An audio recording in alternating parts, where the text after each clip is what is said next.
ده اللي توقعته. شاوت اوت بوليس صديقي من الكلية.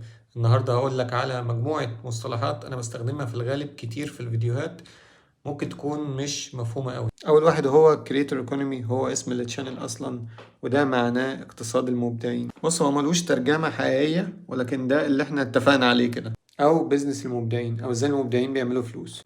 تاني كلمة وهي نيش. نيش يعني الموضوع اللي انت بتتكلم عنه ككرييتور، زي ما انا مثلا بتكلم عن الكرييتور ايكونومي، ده الموضوع بتاعي.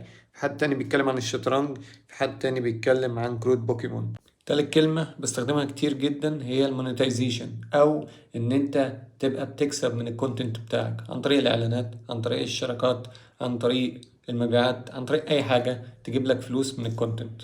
رابع كلمة وهي الستريم أو الستريمينج، وهو البث. فكرة البث المباشر ده إن أنت بتبقى لايف، تعمل حاجة معينة، تعمل حاجة في الحقيقة، أو بتعمل حاجة كجيمينج، أو بتعمل رياكت على حاجة، يعني هو ده الستريمينج.